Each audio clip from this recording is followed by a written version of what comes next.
જોઈ રહ્યા છો ગુજરાતી ન્યૂઝ. હવે છે અગત્યના સમાચાર. હિંમતનગર તાલુકાનો ઇલોલ રોડ અકસ્માત ઝોન બનવાની કગાર પર, સ્થાનિકોમાં વધી ચિંતા. હિંમતનગર તાલુકાના ઇલોલ હિંમતનગર રોડ પર છેલ્લા કેટલાક સમયથી અકસ્માતોની ઘટનાઓમાં સતત વધારો નોંધાઈ રહ્યો છે. હિંમતનગર વિજાપુર રોડ પર હાલ મોટા સાધનો બંધ રહેવાના કારણે સમગ્ર ટ્રાફિકનો ઘસારો હવે ઇલોલ રોડ પર વધી ગયો છે, જેના કારણે સ્થાનિકોમાં ભારે હાલાકી અનુભવી રહ્યા છે. ગ્રામજનોની મુખ્ય ફરિયાદો મુજબ સવારે અને સાંજે ઢોઢાકણ રોડ પર નીકળતા ટ્રાફિક પર ગંભીર અસર, ખાસ કરીને નોકરી માટે આવાગમન કરતા લોકોને ચાલવું મુશ્કેલ બને છે. રોડ ઉપર આવેલી વિવિધ ફેક્ટરીઓના ઓવરલોડેડ તથા ભારે વાહનો રોડ પર જ પાર્ક થવાને કારણે અકસ્માતનો મોટો ખતરો સેવાઈ રહ્યો છે.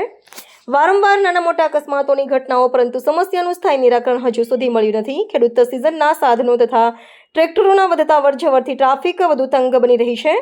ફેક્ટરીઓના બાંધકામ વખતે રોડની સાઇઝ પર દબાણ પડે તે કારણે રસ્તા સોકડા થઈ રહ્યા હોવાનું સ્થાનિકોનો આક્ષેપ.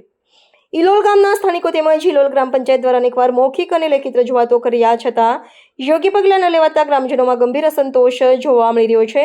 લોકોની માંગ છે કે ઇલોલ રોડને અકસ્માત ઝોન જાહેર કરી તાત્કાલિક ટ્રાફિક વ્યવસ્થાનો સુધારો કરવો જોઈએ. ભારે વાહનોનું રોડ પર પાર્કિંગ સંપૂર્ણ પ્રતિબંધિત કરવું જોઈએ અને ઢોર અવરજવર નિયંત્રણ માટે ચોક્કસ વ્યવસ્થા બનાવવામાં આવે. સ્થાનિકોના જણાવ્યા મુજબ સવાલ માત્ર ટ્રાફિકનો નથી, ગામની સલામતીનો છે. તંત્ર દ્વારા સમયસર પગલાં નહીં લેવામાં આવે તો અકસ્માતોની સંખ્યામાં વધારો થવાની ભીતિ વ્યક્ત થઈ રહી છે.